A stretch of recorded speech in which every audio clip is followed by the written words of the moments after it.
Okay, alhamdulillah wassalatu wassalamu ala rasulillah wa ala alihi wa sahbihi ajma'in amma ba'd. Rabbi shrah li sadri wa yassir li amri wa hlul 'uqdatam min lisani yafqahu qawli. Allahumma hdina wa hdina waj'alna sababan liman ihtada. Wassalamu alaikum warahmatullahi wabarakatuh.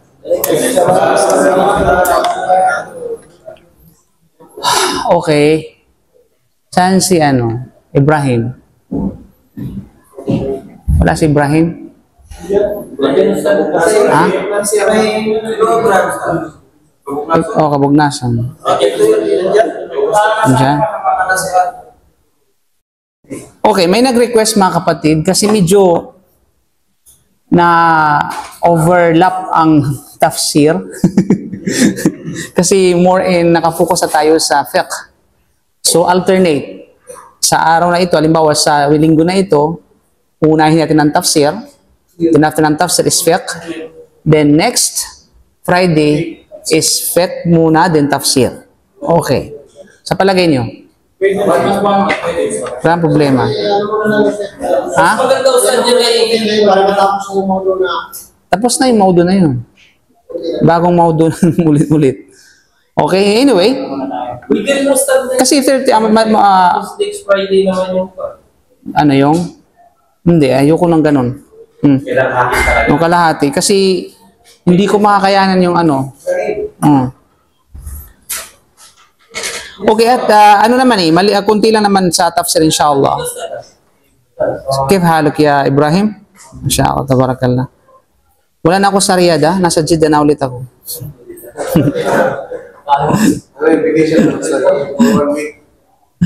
Okay.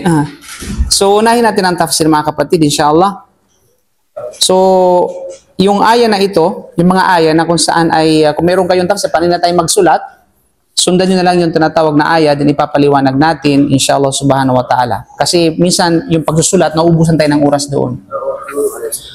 So, sundan nyo yung aya 13 hanggang 16, inshallah subhanahu wa ta'ala. Sino ang pwede magbasa? Faddal? Yung boses na parang boses bulbuli? Yung nightingale voice? Faddal? 16. 13 hanggang 16.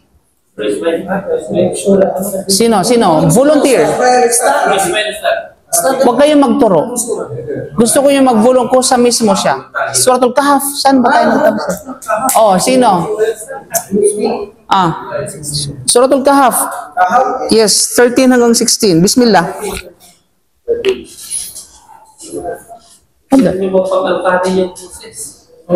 Sige na, start na. Ikaw na lang, kung ikakahiya mo yung Quran, sige. Badal.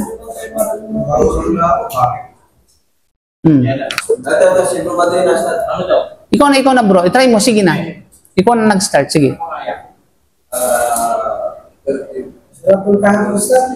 Hindi, Suratul Qamar. Suratul Kahf po tayo. Bismillah.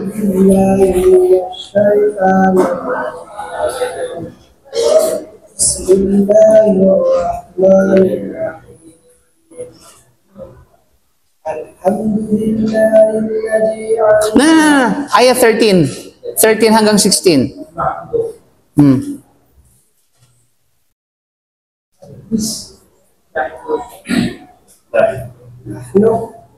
Yes. Yalla.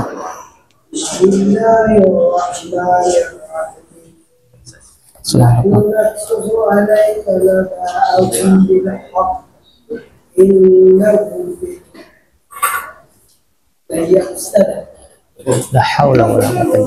Siya na mo. Ituring mo silang mga hayop, mga nasa tabi para hindi ka mahiya. Mga kambing. So, yung katabi niya, gusto mo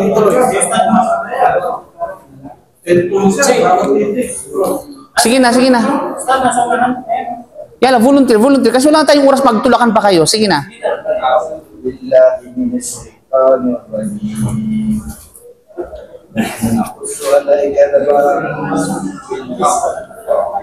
إنهم فتية آمنوا بربهم وزدناهم هدى ونبتنا على قلوبهم إذ قاموا وقالوا ربنا رب السماوات والأرض لن ندعو من دونه إلها لقد قلنا إذا شططا هؤلاء قوم اتخذوا من دونه آلهة لولا يأتون عليهم بسلطان بين فمن أظلم ممن افترى على الله كذبا وإن استسلموهم وما يعبدون إلا الله فأووا إلى الكهف ينشر لكم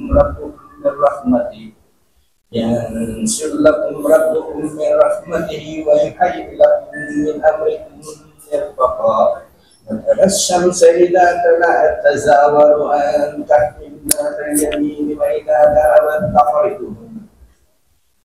ذهبت تقرضهم ذات الشمال وهم في فجوة منه ذلك من آيات الله من يهد الله فهو المهتد ومن يضلل فلن تجد له وليا مرشدا.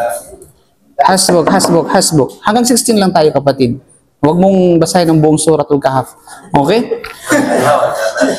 So, of course, yung aya na sa aya 13 na ipaliwanag na natin yan, mga kapatid, sa panampalatayang Islam, na nahnu naqussu alayka naba'ahum bil haqq innahum fityatun amanu bi rabbihim wa zidnahum huda wa rabatna ala qulubihim idh qamu faqalu rabbuna rabbus samawati wal ard lan nad'u min dunihi ilahan laqad qulna idan shatata. Na ipaliwanag na rin natin yan. Yung mga ayain na ito ay may kaugnayan sa impormasyon sa mga kabataan na ito tungkol sa kanilang iman sa kanilang mga Panginoon. At the same time, yung pagdagdag ng Allah subhanahu wa ta'ala sa kanila ng gabay pagkatapos ng pagkaroon ng kanilang pananampalataya.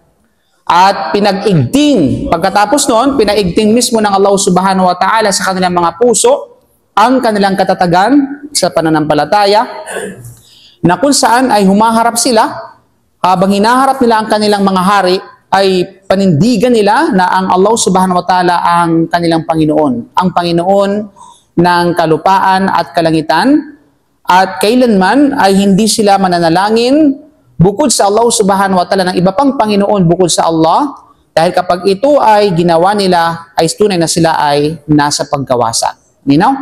Pagkatapos noon, mga kapatid, sa panampalatayang Islam, ay pinaliwanag ng Allah subhanahu wa ta'ala na kung saan sinabi niya, haulai qaumun attakhadhu min dunihi ilaha laula yatuna alaihim bisultanin bayyin faman adlamu mimman iftara 'ala Allahi kadhiba.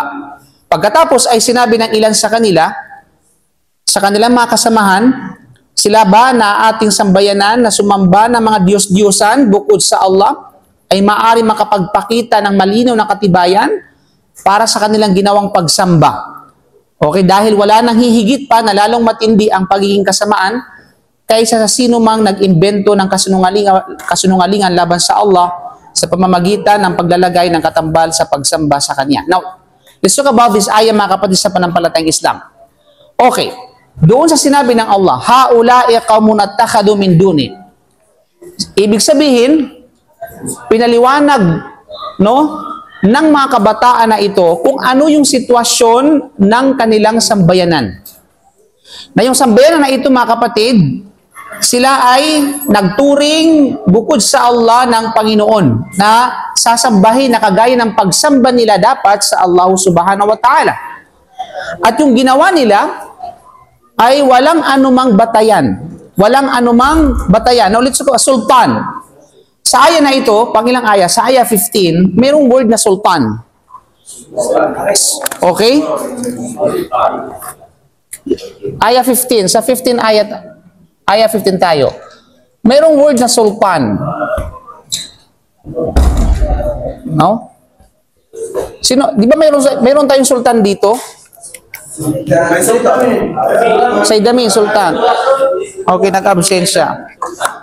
Ang sultan, mga kapatid, sa panampalatayang Islam, minsan kapag narinig yung salitang ito, ang tumatatak sa isipan ninyo ay pinuno, hari, di ba? Kumbaga, Ang tinutukoy dyan ay walang iba kundi authority. Autoridad. Okay? Sulta. Malinaw? Nang ibig sabihin, itong ginawang pagsamba ng mga tao bukod sa Allah, anumang relihiyon na kanilang kinabibilangan, ginagawa nila ito ng walang authority. Walang tinatawag na authority. Ang tinutukoy na authority dito ay galing sa itaas. Galing sa kalangitan. Yes, sabi, may meron kaming authority? Si Kibuloy. Okay? Yung authority namin, itong si Manalo. Authority namin, itong si Ellen, ano ba yun? Oh.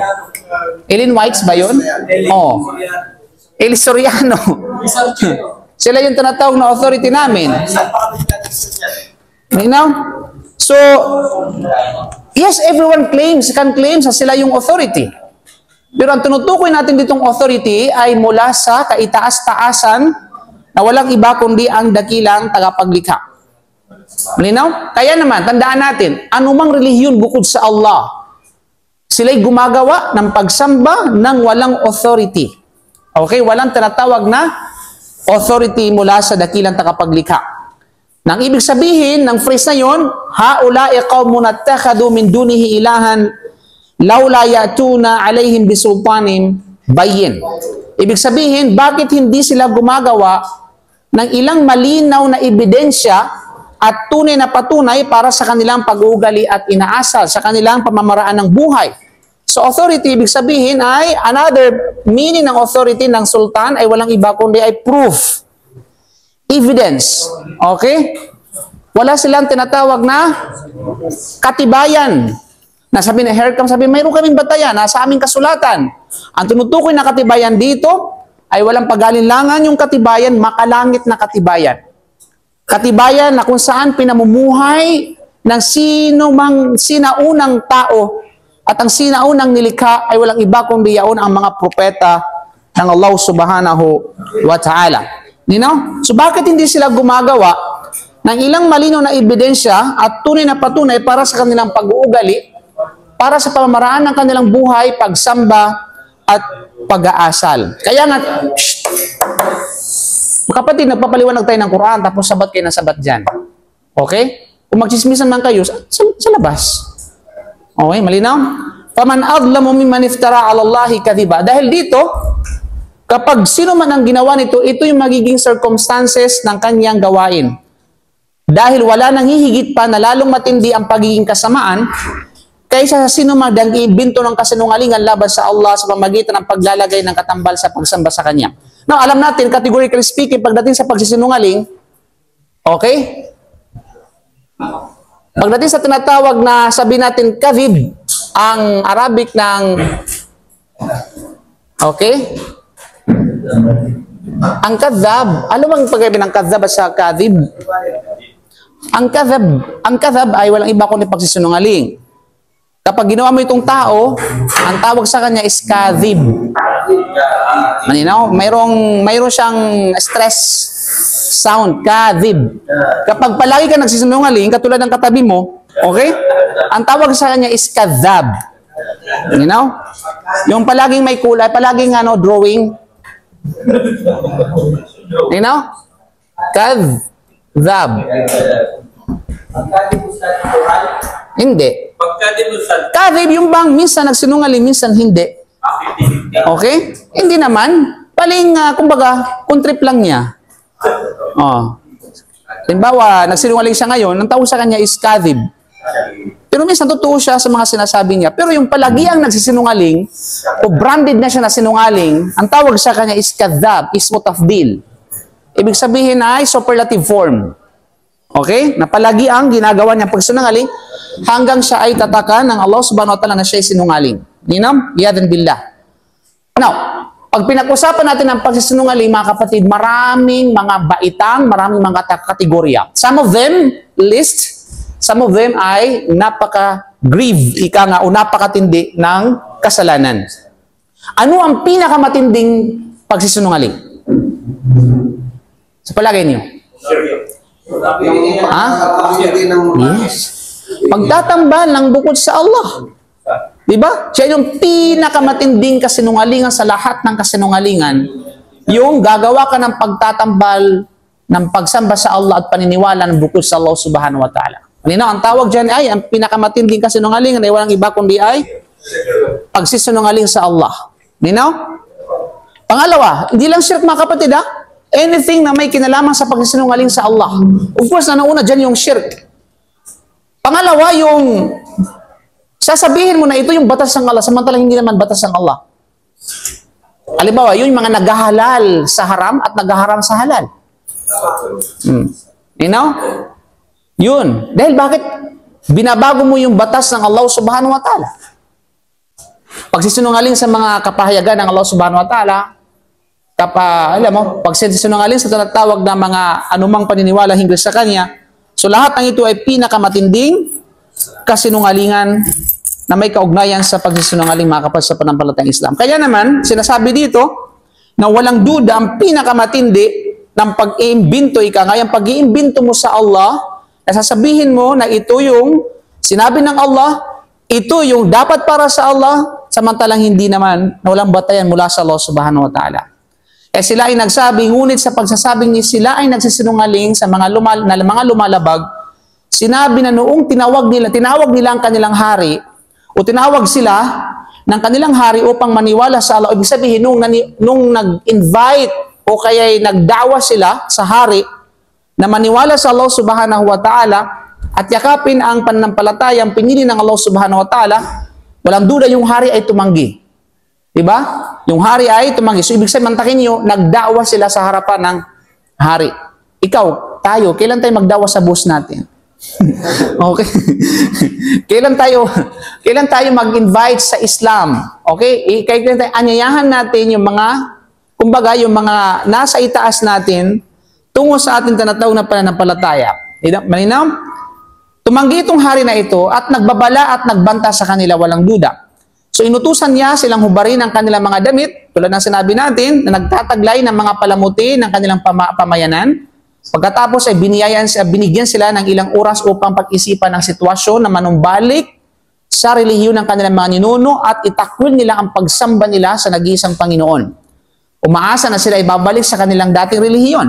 So ito ay isang paraan, mga kapatid, na ang Allah subhanahu wa ta'ala ay nagpakita ng kabutihan para sa kanila. Dahil sa panahong iyon ay nagawa nilang makatakas mula sa Kanya at tumakas mula sa pag-uusig para sa kapakanan ng kanilang relihiyon. Sumantakin nyo, kasi hari mismo, hamunin mo ang isang hari. Dito, subukan mong hamunin ang isang hari. Diba? Alam natin, yung mga naghahamon sa hari, maging sa mga nagkukutba, alam natin yun mga kapatid, meron silang kinalalagyan. Sino man ang mag-revolt, gumawa ng revolution, labas sa tinatawag na kaharian o state, walang duda, sa Islam ay pinagbabawal, at kapag ginawa niya ito, meron siyang tinatawag na kalalagyan. How much more yung ganitong klase ng hari, mga kapatid, nahahamunin ng mga kabataang ito, sambahin ng Allah subhanahu wa ta'ala, at ipangalandakan pa yung kanilang pananampalataya, na sa kabila nito ay merong pagbabantang hari labas sa kanila. Subalit, ang tulong ng Allah ay darating sa sino mang nagpakatatag sa kanyang pananampalataya. Okay? Kaya ang ginawa nito mga kapatid, mga kabatang ito, sila ay tumakas. So ito ang itinakda at inatas ng Sharia sa panahon ng pagsubok at pag-uusig. Ang taong natatakot para sa kanyang relihiyon ay dapat tumakas mula sa mga mang-uusig. Ibig sabihin, ito yung tinatawag na hijrah. So sa Islam, obligado kang maghijra kung mayroong kakayahan maghijra.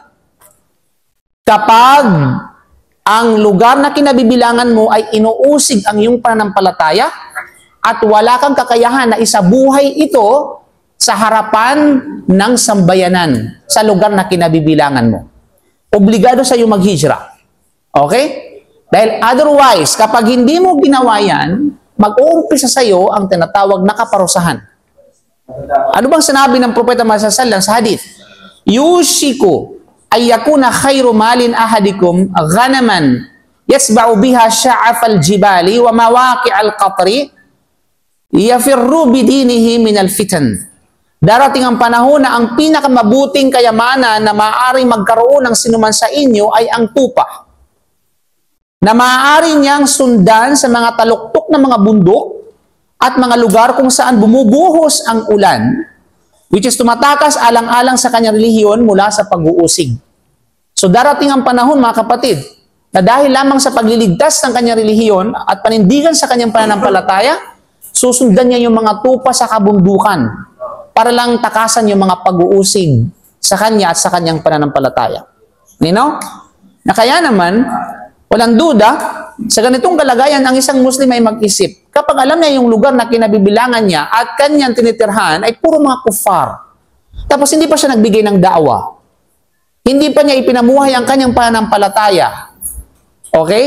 At pagkatapos, ay mayroon naman siyang kakayahan lumikas mula sa lugar ng mananampalataya. Tapos hindi niya ginawa yon. Tapos hindi niya ipinapakita ang kanyang pananampalataya. Then, walang duda mga kapatid, ay darating ang panahon na uumpisahan sa kanya ang tinatawag na parusa ng Allah subhanahu wa ta'ala sa sambayan ng yaon. Okay? Naway, wag mangyari sa atin yan mga kapatid sa pananampalatayang Islam. Kaya sa ganitong mga kaso, pinahihintulutan na ihiwalay ang sarili mula sa mga tao, ngunit hindi ito inatas sa anumang iba pang kaso mga kapatid. Dahil sa pamamagitan ng gayong pag-iisa, ay nawawala ang mga benepisyo ng mga panalangin ng kongregasyon at pagdarasal lang, especially ng tinatawag na Friday. Okay? So, ibig sabihin dito, kapag lalo pa sa mga balik Islam, sa kaso nila mga kapatid sa pananampalatayang Islam, kung bagos obligado sa kanilang pagstay, balik Islam ano hindi, na namumuhay sa lugar na kung saan ay karamihan ay hindi mga mananampalataya. Okay? So, ang mangyayari sa kanya, kapag may kakayahan siyang ipalaganap ang kanyang relihiyon at ipakita ang kanyang din, obligado siya magstay doon. Para ipalaganap ang Islam at para itayo ang 5 beses sa pagdarasal. Okay? Kasama yung mga kapatid natin na kongregasyon at gayon din sa tinatawag na Juma. Kasi yun isa sa mga syiar ng ating din, yung Yomul Juma. Okay? Yomul Juma mga kapatid. Wallahi nakakalungkot na may mga nakarating sa amin nakarami, grupo na sila ng mga Muslim, marami ng bilang ng mga Muslim, pero hindi nila alam pa paano mag-Juma. Okay? Nakakalungkot yun mga kapatid sa pananampalatayang Islam. Diba? At yun pala, yung inyong kapatid na si Abdul Aziz, okay, nag-khutbah kanina ng Friday. Mashallah, ito yung sinasabi natin. No? Once na kapag nalaman ng mga kapatid natin na galing ka ng Saudi Arabia, at lalo pa sa alam, nakapag-aral ka ng mga Islamic Center, at tingin sa'yo ay alim na. Okay? Tapos mataas pa yung balbas mo, mashallah tabarakallah. Kaya hindi mo talaga, kaya nga, expect mo na ikaw ay tatawagin para tumayo sa mimbar para mag-deliver ng khutbah. Okay? So, pwede ka naman tumagin. Ha? Ha? Pwede ka naman tumagin. Ay, mapapali pag tinulak ka. Hihilain ka. Hindi ka makadinay. Okay? So, yan kanina, isinalaysay niya kanina, sinabi sa akin na nag-khutbah siya. Kasi, pinili siya ng mga kapatid natin doon na, kasi sabi niya, nagpakilala siya na estudyante ni Alimuddin Ilyas. Kaya, okay, kaya pag umuwi kayo ng Pilipinas, hindi niyo ako kilala. Ha? Baka madamay pa ako. Subhanallah. Okay, buti lang nakapag-practice yung kapatid natin. Malinaw? Kaya nga, mga kapatid, ang mga kabataang ito ay walang duda, determinadong tumakas mula sa kanilang pamayanan at itinakda ng Allah subhanahu wa ta'ala para sa kanila, tulad ng kanyang sinabi tungkol sa kanila, wa idha atazaltumuhum wa ma ya'buduna illa Allah sa suratu Kahf verse 16, kasunod. Fa'awu ilal kahfi yanshur lakum rabbukum min rahmatihi wa yuhayyi lakum min amrikum mirfaqa. Nang ibig sabihin ng aya, wa idha atazaltumuhum, at dahil kayo ay tumanggi sa kanyang relihiyon, so word na i'tizal. Okay? I'tizal. Maraming kahulugan at pagpapakahulugan yung word na i'tizal. Ano yun? Wa idha atazaltumuhum, right?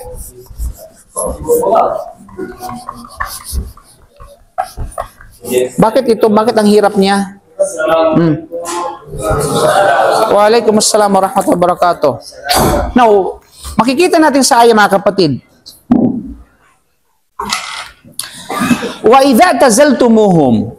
Kasi it's very crucial yung aya na ito mga kapatid. Bakit ganit? Bakit samantalang yung kabuuan ng aya tumutukoy sa mga kabataan? Supposedly ay third person, right? Okay. Basa. Okay.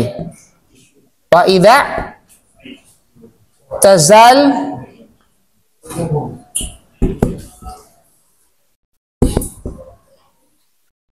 wa idza tazaltumuhum. Now, kailangan gumana yung pag-iisip niyo dito. Okay. Dito, inumpisahan ng Allah subhanahu wa ta'ala address sa second person. Alam mo yung first person, second person, third person? Yung mga damir ba? Damir. Ibig sabihin ay yung mga pronoun, ika nga, connected pronoun. Okay? So, first person, yung nagsasalita.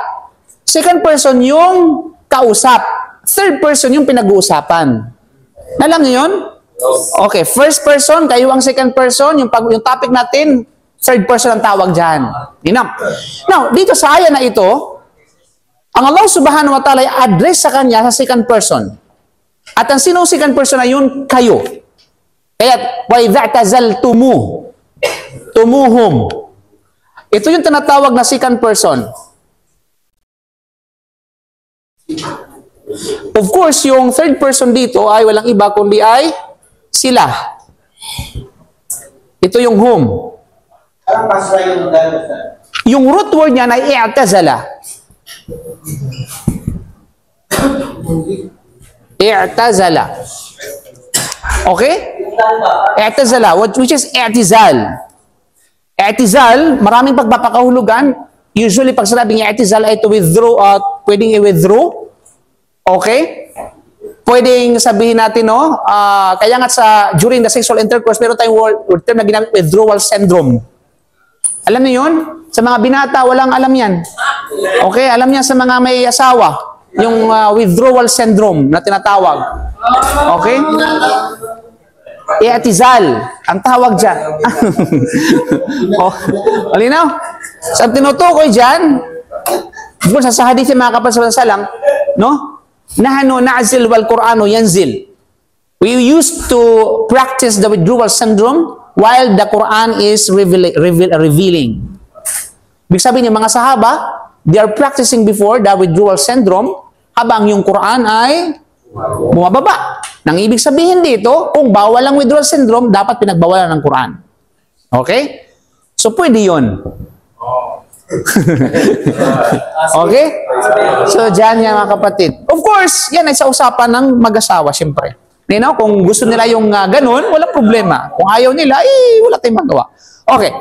وَإِذَا تَزَلْتُمُوهُمْ. Now, dito mga kapatid, kaya nga, kapag kayo, ano ba yan? Kapag kayo, okay? Kapag kayo ay tumanggi, yan, yung sabihin, i'tizal, ibig sabihin ay pagtanggi. Anong sabi ng Allah? Kapag kayo, so kayo, second person. No, yung mga aya, tumutukoy ito sa mga kabataan na kung saan dapat third person ang ginagamit. Supposedly, وَإِذَا اعْتَزَلُوهُمْ. Ito yung pagkaiba. Okay? tazaltumuhum. Which is, ang address dito ay yung second person. Pag ginawa natin third person, وَإِذَا اعْتَزَلُوهُمْ. Tazaluhum. Wala na yung tumu. Kasi ang tumu dyan, second person. Yung waw dito, wawul jema, which is tumutukoy sa tinatawag na third person, fi'lun madhi. Now dito, ganito ka-eloquent yung Quran. Anong ibig sabihin? Anong ini-imply ng aya na ito? Na supposedly sasabihin ng Allah, kapag tumalikod sila, okay, na mga kabataan na ito sa relihiyon na dati nilang kinabibilangan, so on so forth. Pero ang sabi ng Allah, kapag tumalikod kayo, diba? From third person, ibinaling papuntang second person. What does it mean? Okay? Marami ito sa tinatawag na banal na Quran. Ang ibig sabihin nito mga kapatid, na yung kahulugan, yung batas, at anumang nais na ipahiwatig ng Allah subhanahu wa ta'ala sa ina ito, ay tumutukoy hindi lamang sa kabataan, kundi sa pangkalahatan. Okay? Yes, pangkalahatan. Dinivert from third person to second person to awaken nga para maging aware. Ang sino mang kausap ng Allah subhanahu wa ta'ala, at walang duda ang kausap ng Allah subhanahu wa ta'ala ay tayo. Okay, na kanyang mananampalataya. Ano?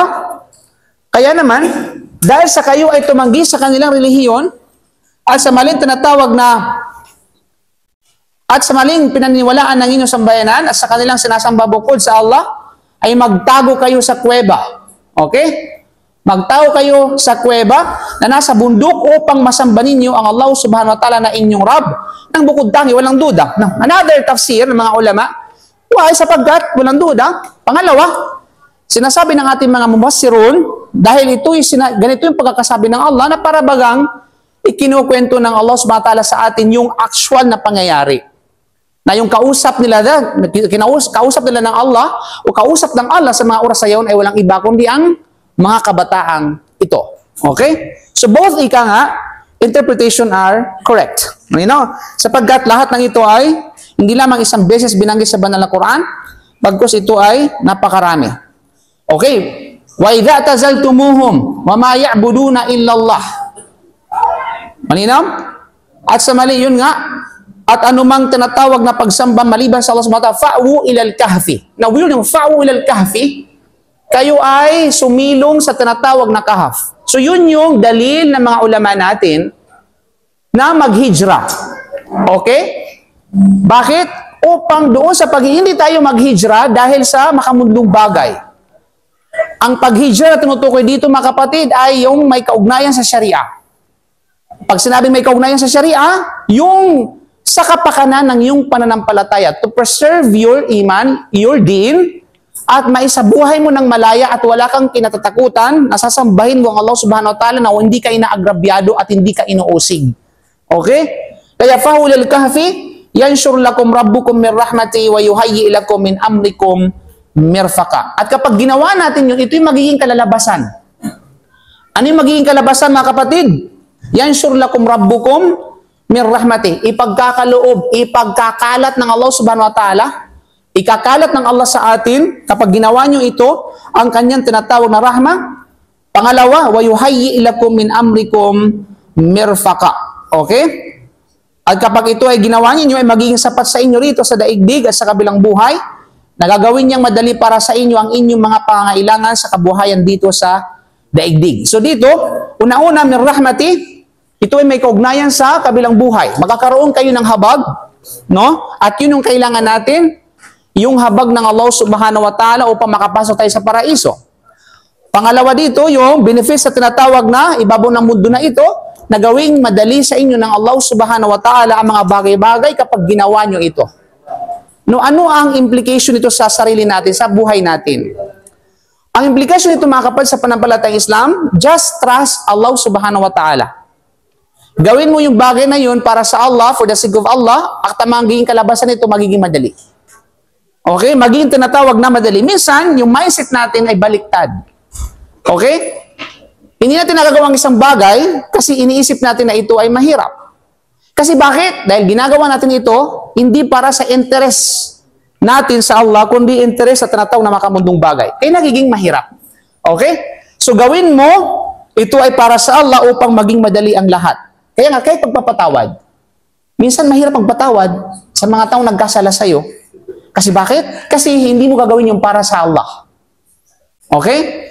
Subalit kapag ginawa mo yung para sa Allah, napakadaling magpatawad. Mga kapatid sa panampalatayang Islam. You know? Gayon din. Maging sa pagbayad ng utang. Mahirap. At maging sa pagpapautang. Di ba? Sa lahat ng bagay, sa totoo lang. Bakit halimbawa? May practically speaking. Di ba? Bakit natin, pag tayo ay, alam mo yun, pag inutangan tayo, minsan umiiwas tayo eh. Kasi ba? Yan ang totoo. Okay? So kapag merong taong umutang sa atin, di ba? Bakit napakahirap magpautang? Kasi hindi mo ina-after yung reward. Hindi natin ina-after yung tinatawag na gantilang pala. Sinabi ng Allah, wa may yukridillaha qardan hasana yudaifu ad'afan kathira. Hindi mo tinitingnan yung likuran nun. Na kung saan ay dudublihin ng Allah subhanahu wa ta'ala. Kasi inisip mo, ang tagal naman ng yung reward na yan. Gusto ko ngayon na. Kasi sa atin, alam mo yung problema sa atin minsan? Gusto natin agad na yung epekto ay agad-agad. Okay. Yung resulta ay agad-agad. Okay? Kaya bakit? Pag tayo ay nagpautang, halimbawa sa paukol, kasi para makarelate tayong lahat. Okay? Yung tinatawag na agad gusto natin, agad yung merong epekto, merong resulta. Di ba? Hindi natin kung ano yung naghihintay na napakahalaga at napakalaki. Kaya minsan, nahihirapan tayo magpautang. Kasi bakit? Kasi yung iniisip yun, agad ang iniisip natin. Mawawalan ka. No? O ano mang katulad nito. Na hindi mo iniisip kung ano yung sinabi ng Allah na sino man ang nagpautang for the sake of Allah ay tunay na ang bagay na ito ay dudublihin ng Allah ng ilang beses at hindi niya alam yun kung saan manggagaling. So maaring mangyari yon ng agaran, maaring mangyari yon kinabukasan, maaring mangyari magpakailanman. Okay? So ang problema nga sa atin, yun. Kasi nagiging madali talaga ang lahat basta for the sake of Allah. Wallahi. Okay? Totoo yan mga kapatid. Totoo hindi? Totoo yan. Subhanallah. Ha? Ako rin. Ganon din. Pag nagbayad tayo sa ating utang, bakit nahirapan tayo magbayad sa utang natin? Kasi hindi natin ito ginagawa dahil na iniisip natin ang obligasyon natin sa Allah subhanahu wa ta'ala. Masya Allah. Isa. Tulad nito mga kapatid, okay? Hindi ko ito binayaran, pero bigla na lang dumating sa akin. Masya Allah, tawara unofre, Masya Allah. Jazakallah. Ha? Kay Jibril, Masya Allah. Maraming salamat kay Bro Jibril. Masya Allah. Di ba? Naniniwala na tayo, di ba? Wallahi, lahat maging sa pag-aasawa, maging sa anumang bagay, maging sa trabaho natin, kapag ginawa na ito, kahit pa yung mga pasakit sa atin, kung iisipin natin na ito ay mula sa Allah, magiging madali. Okay? So, inasa mindset ng tao ng isang mananampalataya yan. Paano niya gamitin yung kanyang tinatawag na mindset? Nino? So, yun yung mga kapatid. Ito yung sabi ng Allah mismo eh. Kapag ginawa yan, وَيُحَيِّ لَكُمْ مِنْ أَمْرِكُمْ مِرْفَقًا. Padadaliin ng Allah subhanahu wa ta'ala ang lahat ng affairs ninyo dito sa ibabaw ng mundo. Okay? Paano yung, halimbawa, tayo na mentality natin, di ba, ayaw yung magpautang? Oh. Kasi nawawalan ka ng tiwala. Yung tiwala sa pautang, ano yun? Sa'yo yun.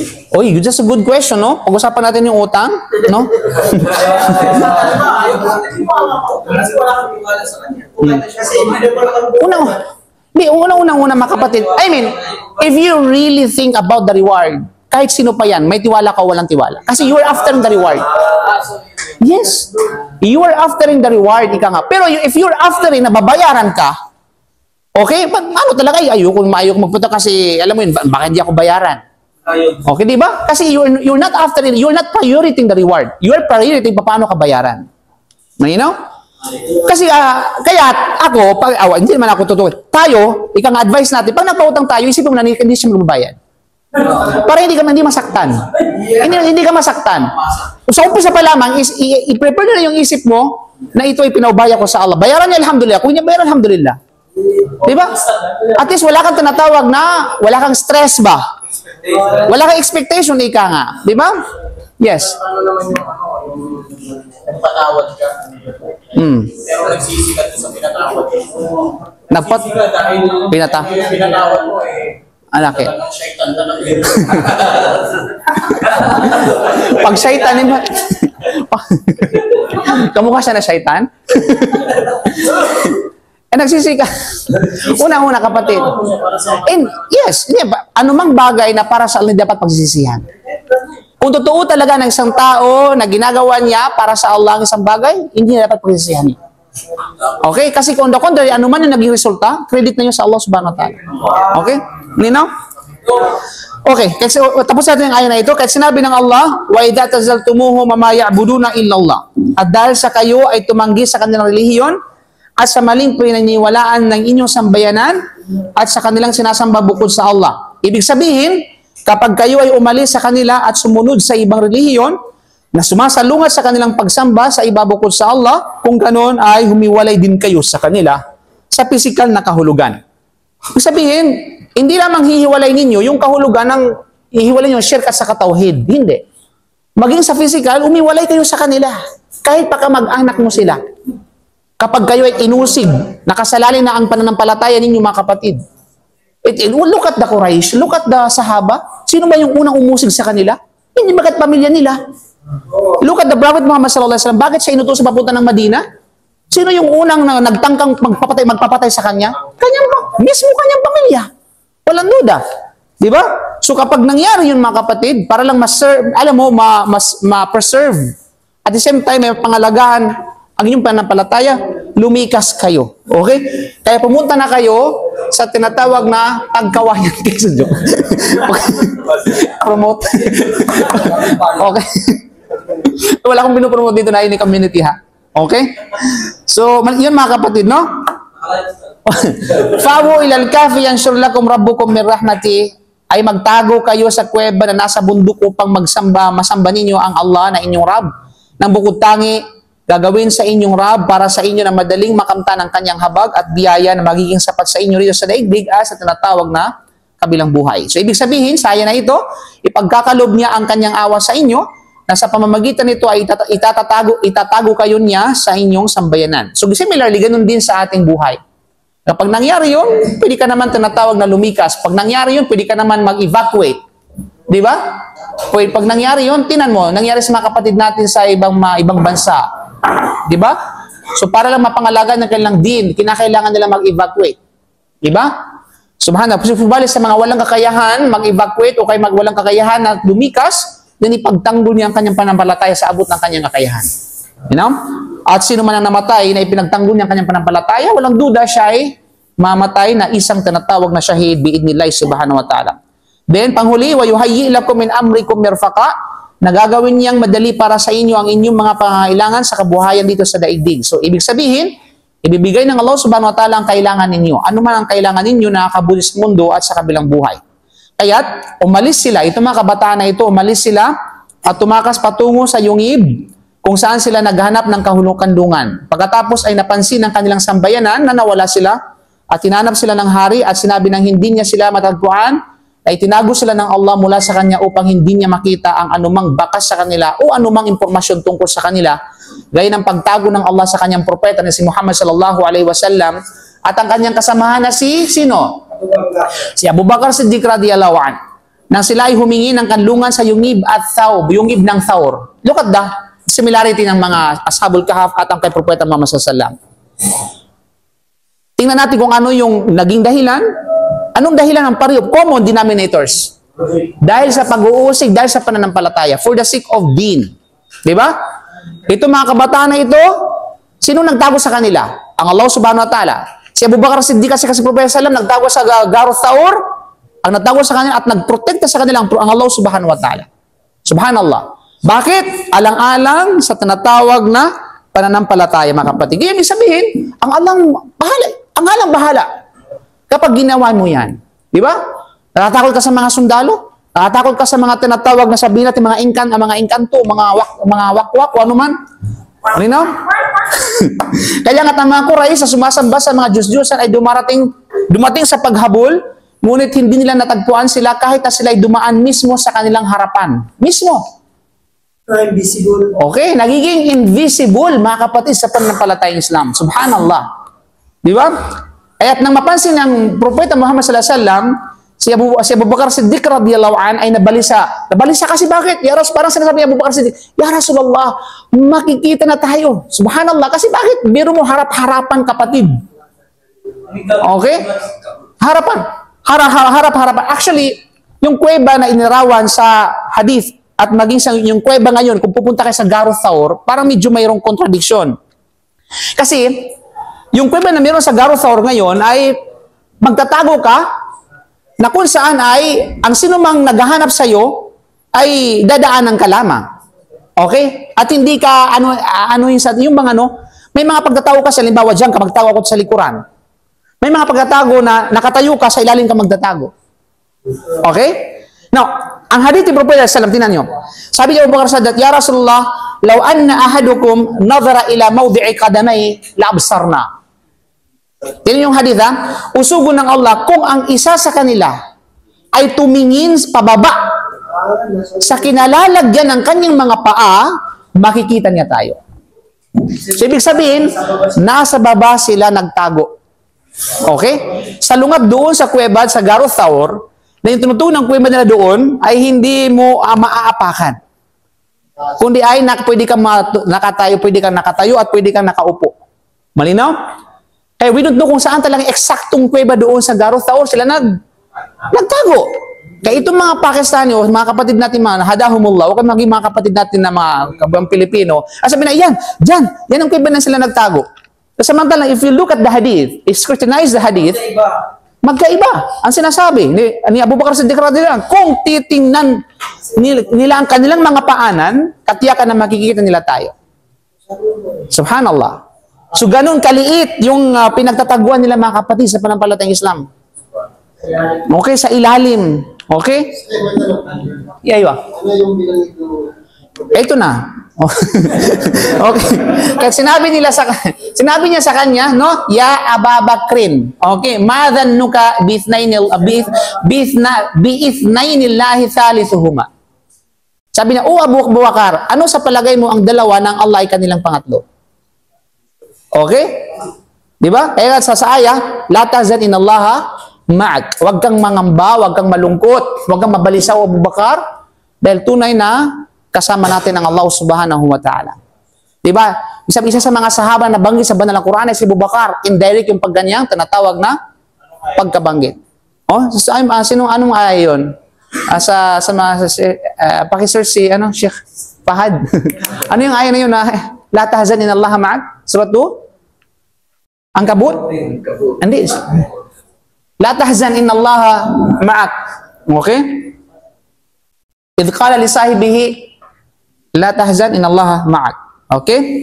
Kaya nga't mga kapatid, ito ay kaya nga isa sa mga bilang panghuli sinabi ng Allah, no, sa surah At-Taubah, chapter 9, verse 40 ng banal na Quran, illa tansuruhu faqad nasarahullah idh akhrajahu alladhina kafaru ithnaini idh huma fil gari idh yaqulu li sahibihi la tahzan inallaha ma'ana. Sa surah Taubah, chapter 9, verse 40. Okay?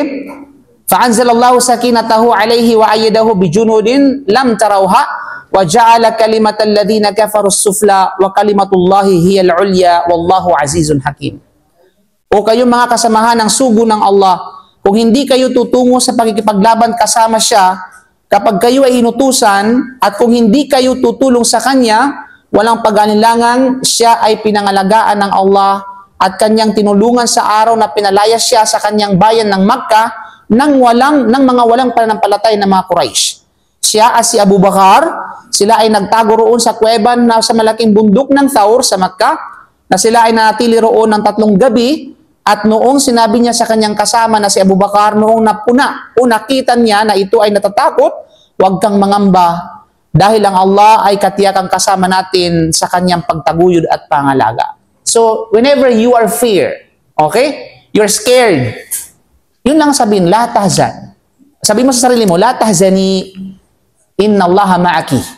Okay? Sabihin, tahzani kasi babae na, pababae kasi yung sarili. Malinaw? Sa tuwing mayroong kapatid na nangangamba, natatakot sa trabaho, baka hindi makapasok. Okay? O di naman kaya kapatid natin na mapalaya sa kanyang trabaho, ano pa man. O di ba? O di naman kaya ay, ano man, basta may pangamba, may pagkatakot. Di ba? Ma-checkpoint. Dahil sa hurob. Hindi nabanggit yun ni Abdullah Sisi. Ay, hindi ko pala nabanggit sa okay, la tahzan innallaha ma'ak. Di ba? Wallahi, kapatid, sa panampalatayang Islam, gusto ko mabanggit, no? Wallahi, nagiging mabuti yung nangyari sa kanya dahil wallahi, kailanman, yung paglagay ng Allah sa kanya sa loob ng kulungan ay sanhi. Nagsasanhi ng 3 kaluluwa ang niligtas mula sa tinatawag na pagkaligaw, nang ibig sabihin, sa pamamagitan niya, ay nagmuslim ang 3 tao. Subhanallah. Ano sabi ng Prophet sallam? La iyahdiyallahu bika rajulan wahida khairul laka min humran ni'am. Diba? Yung gagabay ng Allah sa pamamagitan mo ang isang tao, ang isang kaluluwa, ay higit na mas mainam sa mundo at nalaman ng mundo, o higit na mas mainam pa sa pinaka-precious na itinuturing ng mga Arabo na red camel. Subhanallah. Isang tao lang yun, ha? What if dalawa? What if tatlo? What if 5? 6, 7, 8? Subhanallah. Kaya ito ay treasure niya. At yun yung trademark niya sa kanyang pagkakakulong. Okay? At naway, biyayan siya ng Allah subhanahu wa ta'ala. Na kung kaya, ibinaba ng Allah mula sa kanya ang kapanatagan sa puso ng sugo ng Allah at kanyang tinulungan sa pamagitan ng mga sundalo niyang mga anghel na walang sino mang tao ang nakakita at kanyang iniligtas mula sa kanyang kalaban.